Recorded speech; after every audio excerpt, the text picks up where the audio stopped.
సంక్షేమ పథకాలు సరఫరాదారుల కోసం కాదు, విద్యార్థులకి నాణ్యమైన వస్తువులు అందించాలి. అక్రమాలు లేకుండా చూడాలన్న సీఎం రేవంత్. పెట్రోల్ అంశంలో సమాధానం చెప్పలేకపోతున్నారు. వైసీపీ ప్రచారాన్ని మంత్రులు తిప్పికొట్టాలి. ఐటీ, ఏఐపై అవగాహన పెంచుకోవాలన్న చంద్రబాబు. 124 కోట్లతో ఢిల్లీలో కొత్త ఏపీ భవన్ నిర్మాణం. రామాయపట్నం పోర్టులో 354 కోట్లతో పనులు. 41 అంశాలు కేబినెట్ లో చర్చించామన్న పయ్యావుల. ఎస్ఐఆర్ పేరుతో అక్రమాల్ని అడ్డుకోవాలి. వైసీపీ ఓట్లు తొలగించకుండా చూడాలి. డేటా సిద్ధం చేసుకోవాలని సజ్జల సూచన. త్వరలో జగన్ అంబటి కాలం వస్తోంది. గీత దాటిన అధికారుల్ని వదిలిపెట్టబోం. కోర్టులో నిలబెడతానన్న మాజీ మంత్రి. టీఆర్ఎస్ పై కవితకి ఈసీ లేఖ. పార్టీ పేరుపై ప్రకటనలు ఇవ్వాలి. అభ్యంతరాల తర్వాత పేరు ఖరారు చేస్తామన్న ఈసీ. మే 10న తెలంగాణకి ప్రధాని మోదీ. మూడోసారి ప్రధాని అయ్యాక తొలిసారి పర్యటన. 7,823 కోట్ల అభివృద్ధి పనులకి శ్రీకారం. మహిళా రిజర్వేషన్ బిల్లుని కాంగ్రెస్ అడ్డుకుంది. సీట్ల పెంపుతో దక్షిణాదికి న్యాయం జరిగేది. ఆ అవకాశాన్ని కాంగ్రెస్ కాలరాసిందన్న కిషన్ రెడ్డి. పెట్రోల్, డీజిల్ కృత్రిమ కొరత సృష్టించారు. చంద్రబాబు, ఆయన బినామీలు దోచుకున్నారు. వైసీపీకి ఎండ్ ఉండదన్న జోగి రమేష్. ప్రభుత్వ సలహాదారుగా విహెచ్. సీఎం రేవంత్ రెడ్డికి ప్రత్యేక ధన్యవాదాలు. కులగణన కోసం కేంద్రంపై పోరాడతానని ప్రకటన.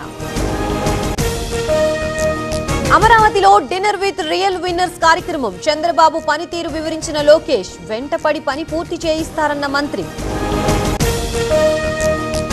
ఏపీ లిక్కర్ కేసులో ముగిసిన కేసిరెడ్డి విచారణ. టెండర్లపై ప్రశ్నించిన సిట్ అధికారులు. మే 4న విచారణకి రావాలని నోటీసులు.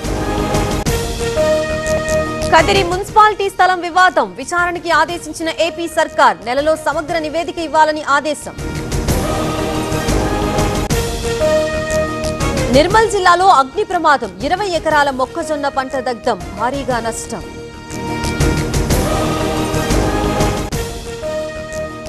బెంగాల్లో మరోసారి విజయం మాదే. మళ్లీ మా ప్రభుత్వం ఏర్పడబోతోంది. 226 సీట్లతో గెలుస్తామన్న మమత.